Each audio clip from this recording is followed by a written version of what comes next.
श्री शिवाय नमस्तुभ्यम। आप सभी का हमारे YouTube चैनल पर हार्दिक स्वागत है। आप शिव महापुराण कथा में आजकल उमा संहिता का रसपान कर रहे हैं, जिसमें कुछ दिन पहले ही आपने गरुड़ पुराण का कुछ विस्तार पूर्वक वर्णन भी सुना, जो कि आप हमेशा पितृपक्ष के दिनों में सुना करते हैं। तो इस तरह से अगर देखा जाए तो शिव महापुराण कथा में लगभग 18 महापुराणों का एक निचोड़ भी है। जो कथा आजकल आप उमा संहिता में सुन रहे हैं, उसमें माँ दुर्गा के अवतारों का, जो कि आप आमतौर पर नवरात्रि के दिनों में श्री दुर्गा सप्तशती में सुना करते हैं, और जैसा कि इससे पहले की वीडियो में आपने रक्त बीज के वध के बारे में सुना था, तो आज आप देवी के द्वारा सेना और सेनापतियों सहित निशुंभ और शुंभ के संहार के बारे में, साथ ही आप जानेंगे देवताओं का गर्व दूर करने के लिए तेज पुंज रूपिणी देवी उमा किस प्रकार प्रकट हुई थी। ऋषि कहते हैं, हे राजन, प्रशंसनीय पराक्रमशाली महान असुर शुंभ ने इन श्रेष्ठ दैत्यों का मारा जाना सुनकर अपने उन दुर्जय गणों को युद्ध करने के लिए आज्ञा दे दी, जो कि संग्राम का नाम सुनते ही हर्ष से खिल उठते थे। उसने कहा, आज मेरी आज्ञा से कालक, कालकेय, मौर्य, दौहर्द और अन्य असुरगण बड़ी भारी सेना के साथ संगठित होकर विजय की आशा रखकर शीघ्र ही युद्ध के लिए प्रस्थान करें। तब निशुंभ और शुंभ दोनों भाई उन दैत्यों को पूर्वोक्त आदेश देकर रथ पर विराजमान होकर स्वयं भी नगर से बाहर निकले। उन महाबली वीरों की आज्ञा से उनकी सेनाएं उसी तरह युद्ध करने के लिए आगे बढ़ी, मानो मरणोन्मुख पतंग आग में कूदने के लिए उठ खड़े हुए हों। उस समय असुर राज ने युद्ध स्थल में मृदंग, मृदल, भेरी, डिंडिम, झांझ और ढोल आदि बाजे बजवाए। उन जुझारू बाजों की आवाज सुनकर युद्ध प्रेमी वीर हर्ष और उत्साह से भर गए, परंतु जिन्हें अपने प्राण ही अधिक प्यारे थे, वे उस रणभूमि से भाग गए। युद्ध संबंधी वस्त्रों और कवच आदि से ढके हुए अंगों वाले वे योद्धा विजय की अभिलाषा से अस्त्र शस्त्र धारण करके युद्ध स्थल में आ पहुंचे। कितने ही सैनिक हाथियों पर सवार थे, बहुत से दैत्य घोड़ों की पीठ पर बैठे थे और अन्य असुर रथों पर चढ़कर जा रहे थे। उस समय उन्हें अपने पराये की पहचान नहीं होती थी। उन्होंने असुर राज के साथ युद्ध भूमि में पहुंचकर सभी ओर से युद्ध प्रारंभ कर दिया। बारंबार शतघ्नि अर्थात तोप की आवाज होने लगी। धुएं से आकाश में महान अंधकार छा गया, जिसे सुनकर और देखकर देवतागण कांप उठे। सूर्य का रथ दिखाई नहीं देता था। अत्यंत अभिमानी करोड़ों पैदल योद्धा विजय की अभिलाषा लिए हुए युद्ध स्थल में आकर डट गए। घुड़सवार, हाथी सवार और अन्य रथारूढ़ असुर भी बड़ी प्रसन्नता के साथ करोड़ों की संख्या में वहां आए थे। उस महासमर में काले पर्वतों के समान विशाल मदमत्त गजराज जोर जोर से चिंघाड़ रहे थे। छोटे छोटे शैल शिखरों के समान ऊंट भी अपने गले से गलगल ध्वनि का विस्तार करने लगे। अच्छी भूमि में उत्पन्न हुए घोड़े गले में विशाल कंठहार धारण किए जोर जोर से हिनहिना रहे थे। वे अनेक प्रकार की चालें जानते थे और हाथियों के मस्तक पर पैर रखते हुए आकाश मार्ग से पक्षियों की तरह उड़ना भी जानते थे। शत्रु की ऐसी सेना को देखकर आक्रमण करती जगदम्बा ने अपने धनुष पर प्रत्यंचा चढ़ाई, साथ ही शत्रुओं को हतोत्साह करने वाले घंटे को भी बजाया। ये देखकर सिंह भी अपनी गर्दन और मस्तक के केशों को कपकपाता हुआ जोर जोर से गर्जना करने लगा। उस समय हिमालय पर्वत पर खड़ी हुई रमणीय आभूषणों और अस्त्रों से सुशोभित शिवा देवी की ओर देखकर निशुंभ विलासिनी रमणियों के मनोभाव को समझने में निपुण पुरुष की तरह बड़ी सरस वाणी में बोला, महेश्वरी, तुम जैसी सुंदरियों के रमणीय शरीर पर मालती के फूल का एक दल भी डाल दिया जाए तो वह व्यथा उत्पन्न कर देता है। ऐसे मनोहर शरीर से तुम विकराल युद्ध का विस्तार भला कैसे कर रही हो? ये बात कहकर वह महान असुर चुप हो गया। तब चंडिका देवी कहने लगी, मूढ़ असुर, व्यर्थ की बात क्यों करता है? युद्ध कर, नहीं तो पाताल को चला जा। ये सुनकर वह महारथी वीर अत्यंत रुष्ट होकर समर भूमि में बाणों की अद्भुत वर्षा करने लगा, मानो बादल जल की धारा बरसा रहे हो। उस समय उस रण क्षेत्र में वर्षा ऋतु का आगमन हुआ सा जान पड़ रहा था। मध्य से उद्धत हुआ वह असुर तीखे बाण, शूल, फरसे, भिंदीपाल, परिघ, धनुष, भुशुंडी, प्रास, शुरप्र और बड़ी बड़ी तलवारों से युद्ध करने लगा। काले पर्वतों के समान बड़े बड़े गजराज कुंभ स्थल विदीर्ण हो जाने के कारण युद्ध भूमि में चक्कर काटने लगे। उनकी पीठ पर फहराती हुई शुंभ निशुंभ की पताकाएं जो उड़ती हुई बगुलों की पंक्तियों के समान श्वेत दिखाई देती थीं, अपने स्थान से खंडित होकर नीचे गिरने लगी। शत विशत शरीर वाले दैत्य पृथ्वी पर गिरकर मछलियों के समान तड़प रहे थे। गर्दन कट जाने के कारण घोड़ों के समूह बड़े भयंकर दिखाई देते थे। कालिका ने कितने ही दैत्यों को मौत के घाट उतार दिया और देवी के वाहन सिंह ने अन्य बहुत से असुरों को अपना आहार बना लिया। उस समय दैत्यों के मारे जाने से उस रणभूमि में रक्त की धारा बहाने वाली कितनी ही नदियां बह चली। सैनिकों के केश पानी में सेवार की तरह दिखाई देने लगे। उनकी चादरें सफेद फेन का भ्रम उत्पन्न करती थीं। इस तरह घोर युद्ध होने और राक्षसों का महान संहार हो जाने के बाद देवी अंबिका ने विष में बुझे हुए तीखे बाणों द्वारा निशुंभ को मारकर धराशायी कर दिया। अपने असीम शक्तिशाली छोटे भाई के मारे जाने पर शुंभ रोष से भर गया और रथ पर बैठकर 8 भुजाओं से युक्त होकर महेश्वर प्रिया अंबिका के पास गया। उसने जोर जोर से शंख बजाया और शत्रुओं का दमन करने वाले धनुष की दुस्सह टंकार ध्वनि की और देवी का सिंह भी अपने अयालों अर्थात गर्दन के बालों को हिलाता हुआ दहाड़ने लगा। इन 3 प्रकार की ध्वनियों से संपूर्ण आकाश मंडल गूंज उठा। फिर जगदम्बा ने अट्टहास किया, जिससे समस्त असुर संतृष्ट हो उठे। जब देवी ने शुंभ से कहा कि तुम युद्ध में स्थिरता पूर्वक खड़े रहो, तब देवता बोल उठे, जय हो जगदम्बा की।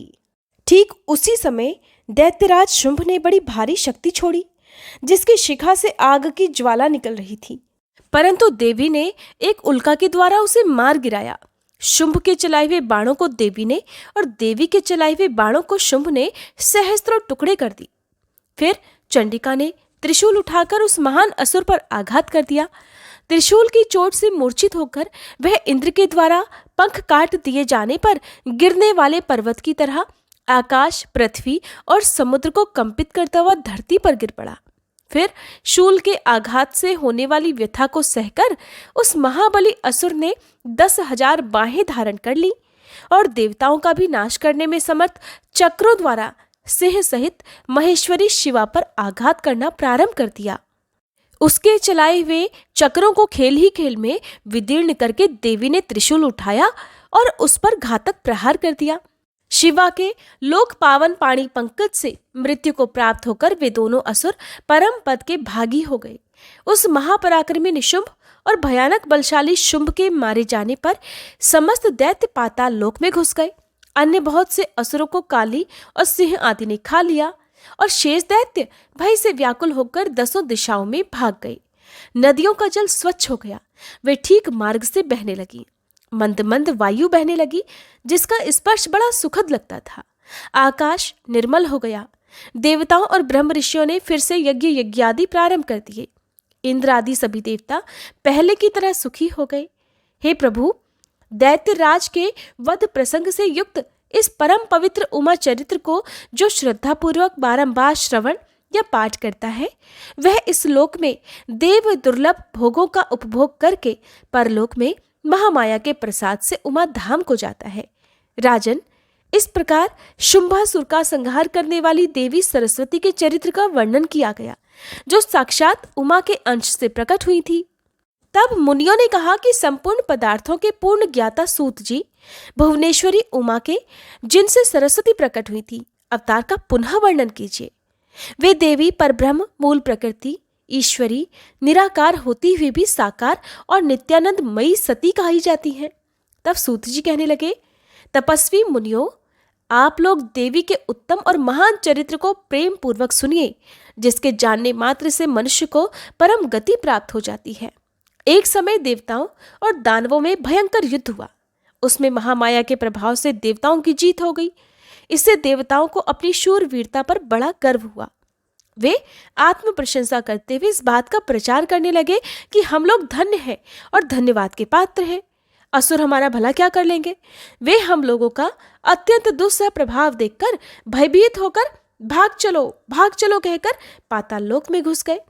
हमारा बल अद्भुत है, इसमें आश्चर्यजनक तेज है। हमारा बल और तेज दैत्य कुल का विनाश करने में समर्थ है। अहो, देवताओं का कैसा सौभाग्य है। इस प्रकार वे देवतागण जहां तहां डींगे हाँकने लगे। फिर उसी समय उनके समक्ष तेज का एक दिव्य प्रकाश महान पुंज प्रकट हुआ, जो पहले कभी देखने में नहीं आया था। उसे देखकर सभी देवतागण विस्मय से भर गए। वे रुंधे हुए गले से परस्पर पूछने लगे कि ये क्या है, ये क्या है। उन्हें ये नहीं पता था कि यह श्यामा अर्थात भगवती उमा का उत्कृष्ट प्रभाव है, जो देवताओं का अभिमान चूर्ण करने वाला है। उस समय देवराज इंद्र ने देवताओं को आज्ञा दी कि तुम लोग जाओ और यथार्थ रूप से परीक्षा करो कि ये कौन है। देवेंद्र के भेजने से वायुदेव उस तेज पुंज के निकट गए। तब उस तेजो राशि ने उन्हें संबोधित करके पूछा, अरे तुम कौन हो। उस महान तेज के इस प्रकार पूछने पर वायु देवता बड़े अभिमान के साथ बोले, मैं वायु हूं, संपूर्ण जगत का प्राण हूं। मुझ सर्वाधार परमेश्वर में ही ये स्थावर जंगम रूप सारा जगत ओतप्रोत है। मैं ही इस समस्त विश्व का संचालन करता हूं। वायुदेव की यह बात सुनकर उस महातेज ने कहा कि वायु, यदि तुम जगत के संचालन में समर्थ हो तो ये तिनका रखा हुआ है, इसे अपनी इच्छा के अनुसार चलाकर दिखाओ तो सही। तब वायु देवता ने सभी उपाय करके अपनी संपूर्ण शक्ति लगा दी, परंतु वह तिनका अपने स्थान से तिल भर भी नहीं हट सका, जिससे वायुदेव बड़े लज्जित हो गए। वे मौन होकर देवराज इंद्र की सभा में वापस लौट गए और अपनी पराजय के साथ ही वहां का सारा वृतांत उन्हें कह सुनाया।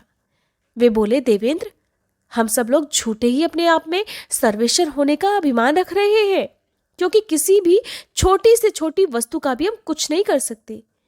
तब इंद्र ने बारी बारी से सभी देवताओं को वहां पर भेजा। जब वे उसे जानने में समर्थ ना हो सके, तब देवराज स्वयं वहां पर गए।